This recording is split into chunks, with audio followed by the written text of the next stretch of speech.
Good morning, good morning, good morning. It's me again, your Madam Ibon na may Ibon. Hey you guys, what's up? It's a new day, new bird.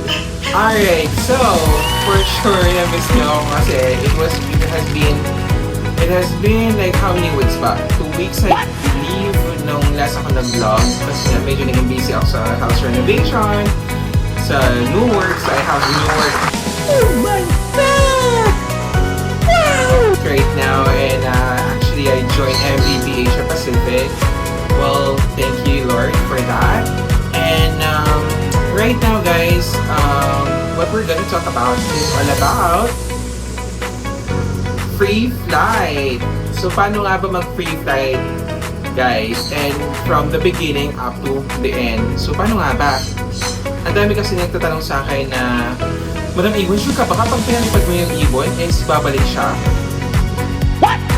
Tapos, Madam Ibon, ano po ba yung tamang process? Paano namin ma-train yung mga ibon namin? Paano namin sila ma-free flight or whatnot? Well, to be honest guys, I myself, hindi ako nag-free flight, pero I have this wonderful group or wonderful team. Yan, I have them with me along the journey. So yan yung mga free flight natin, yung mabalakad free flight. Tapos meron tayong Porak free flight as well. Yan yung mga ka-team ko guys. So having said that, nilalamig ka agad Snow. Ito nga pala si Snow. Ayan, ito si Snow. Step up. Step up, darling. Ayan, ito si Snow guys. Ayan, so you know, let me just introduce you again. This is Snow. Ayan, strong sulfur umbrella. Sorry, so for... Oh my God! Yan. So anyway,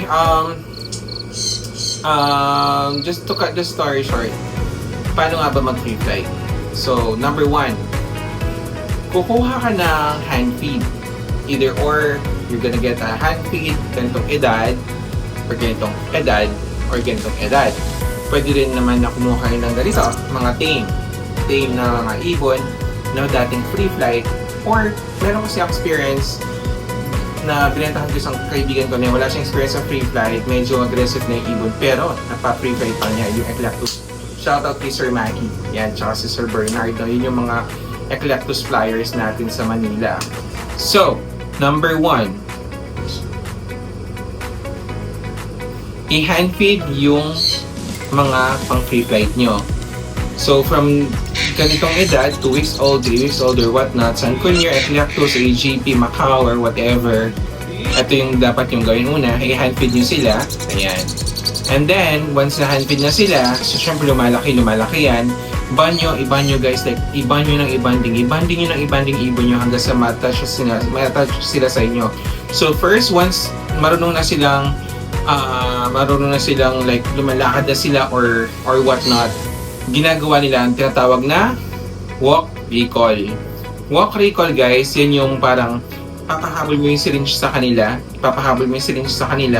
Kapag lumapit sila, doon mo sila bibigyan ng formula. Hindi yung pag ayaw nila lumapit, lalagyan mo sila ng formula ng gano'n. Hindi gano'n. That's a big no-no guys.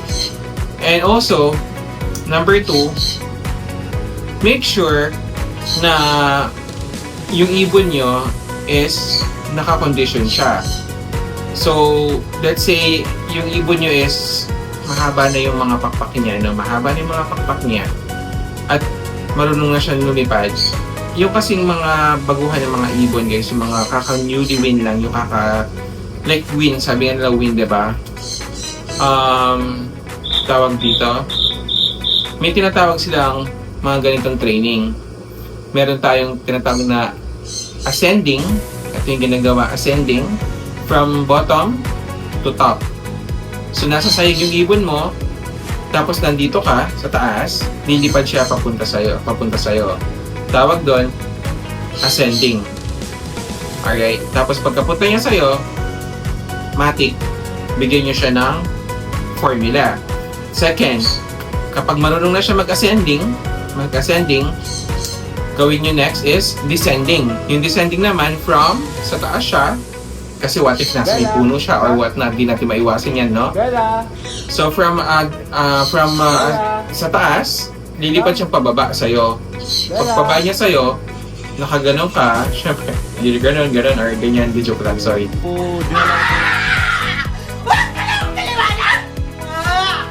Ganito, ganyan.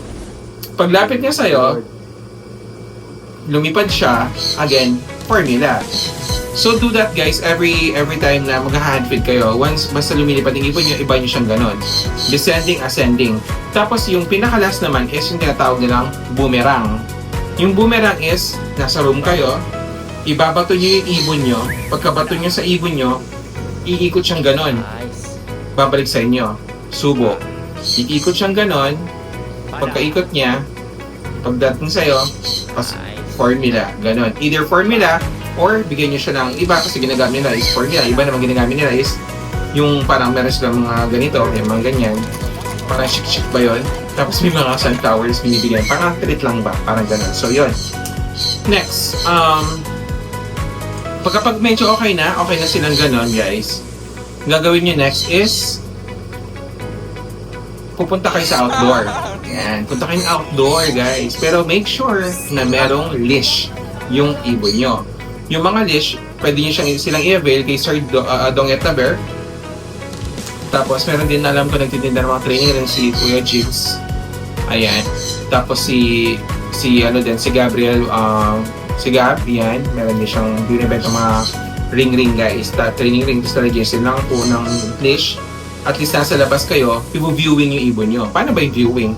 Ayan, kunyari si Sis No, nandyan siya, diba? Yan. Kunyari si Sis No, nandito siya. Yan. Ilalagay nyo siya sa labas together with the free flight team guys. Viewing, tinitignan niya yung labas, familiar niya yung environment, lahat-lahat. So, once okay na yon guys, next step natin is yung tinatawag nilang long recall. Huwag mo na long recall. Gawin natin short recall muna. So, yung ibon mo naka-perch like this, naka-perch siya dito, ikaw naman nandito ka. Make sure meron ka long leash. Yung tali na bibilihan sa Shopee tsaka Lazada. So yun, nakatali siya sa perch. Tapos nun, or either nakatali siya sa'yo, hawak mo yung bird, yung tali, tapos yung ibon mo, dalagay mo doon, tapos lilipad siya, papunta sa'yo. Pag napumunta siya sa'yo, subo. Ayan, okay. Subo, papasubuhin nyo siya ng Sabi nga nila guys, before doing a free flight guys, make sure na hindi kumain yung ibon mo ng gabi. Hindi ko alam kung totoo yun, pero huwag nyo akong i-bash. Pero sabi kasi nila is much better daw kapag gutom yung ibon, kapag ibabato nyo siya. Kasi may tendency na kapag yung ibon nyo is busog, tapos pinalipad nyo siya, tendency is, lilipad siya. Kaso, pupunta siya sa mga puno, maglalaro siya doon, kasi busog eh. Unlike kapag binato mo yung gutom na ibon, babalik sa yan kasi gusto niyang kumain. Ganun yung technique dyan guys, no? So, ito yung mga sample ng mga tinitrain na ma-recall sa labas at viewing. Ganito siya. Ganito yung viewing guys. Nakikita niyo ba yan? Ganyan yung viewing natin. Nag-viewing sila. Tapos, ayan yung isang AGP with his master, si David Jeff. Ayan siya. Kasama niya si Bella. So, si Bella yan. Nakikita niyo si Bella, no? African Grey niya yan. Napakaganda ng ibon guys. May pagka-red factor yung kanya na. Sorry, pero may pagkapapula yung ibon niya. So ayun niya. So ganyan yung ginagawa nila kapag sa labas guys. Tapos yun. So once okay na and confident ka na nagawa niya ng descending, ascending, boomerang, nagawa niya yung sa outdoor na yung outdoor na viewing, tapos pasado na din siya dun sa long leash kasi from here na space nyo hanggang sa lumalayo ka hanggang sa once na syempre yung ibon natututo siya, may leash pa siya dyan gagawin ng master niya, tatanggalin niya yung leash ng ibon niya, tapos lalayo si master niya, tapos pag tinawag niya yung ibon niya, akala niya pupunta siya sa master niya, so yung master niya ginagawa is yumuyuko. Tapos yung ibon is lilipad na siya ng lilipad noon. Lilipad siya ng lilipad. Tapos syempre kapag nakikita nyo na medyo tumataas yung ibon natin, pito sila ng pito. Either pito or either they're calling by their names or whatnot. So ganun yung ginagawa nila. So far naman guys, sa mga nakikita ko is nagiging successful. Pero naman minsan, sadly, may mga times na ganito. Ayan. Tulungan guys, walang iwanan. Kapag may nawala ng ibon, walang iwanan. Yun yung aming pangako sa isa't isa. Walang iwanan hanggat hindi nakikita yung ibon. as much as possible guys, kung meron kayong mga GPS or tracker, gamitin nyo yung mga tracker nyo. Yung nabibili sa app, Power Mac yata, mga ganon na mga tracker, yung mga ganyan. Kasi meron mga tracker na ganito, pakamahal. Ang mahal yung mga yan guys. So, having said that guys, I hope na manood kayo dito sa mga free flight natin. Ito sila guys. Shoutout pala sa ating mga free flyers. Ayan. Shoutout din sa inyo. Shoutout din sa inyo. At yung mga taga-Bataan natin guys. Ayan. So, ayun guys. So, I hope na mag-enjoy kayo sa panonood dito sa mga video ng mga ating mga kasama sa free flight. And again, I'll see you in a bit guys. Thank you.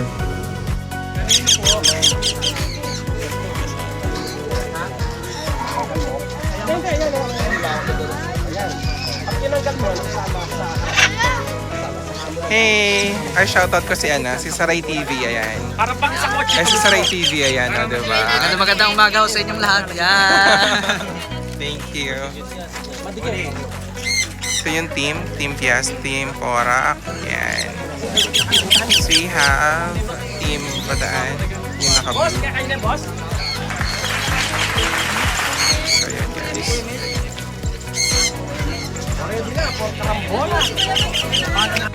Got some sticker from Bataan. Yan, meron tayo dito yung sticker. Tapos, I got also here from Barako. Tapos, yapin niya, kabale na yan. Another.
Si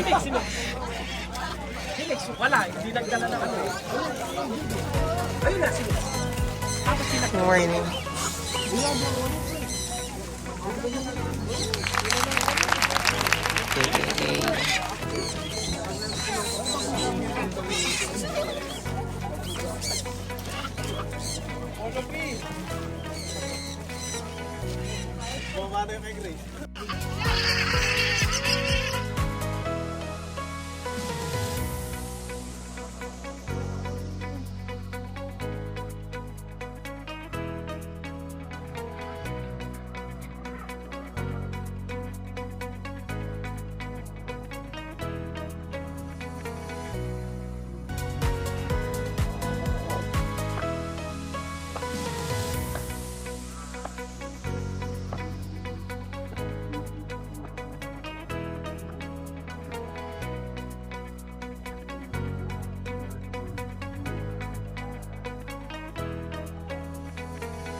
Eh, buka uniform.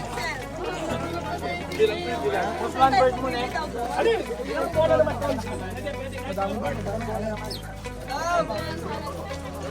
Hey! Good morning! Good morning!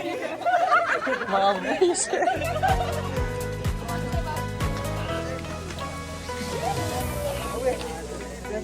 Good morning! Good morning!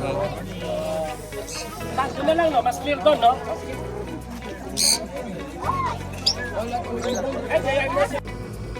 So, ayun na nga, nag-enjoy kayo for sure. And na ano kayo, no? Parang gusto ko din magpalipad ng ibon ko, ganyan. So, kung gusto yung magpalipad ng ibon, guys, make sure na yung mga pinapalipad yung ibon in public, you have the papers with them. So, when I say papers, meron silang LTP receipt coming from DNR para lang to play safe, di ba? So, before anything else, guys, meron na akong gustong pasalamatan. So, ito ang ayan, shoutout sa'yo. Thank you so much for the ex-deal, I would say. Or, basta salamat sa'yo. Sa mga gustong ano dyan, guys, ito yung trusted natin na event coordinator, event stylist, event sa catering and whatnot. Lahat-lahat, guys. Tingnan nyo tong sample na to, guys. Ayan, tingnan nyo.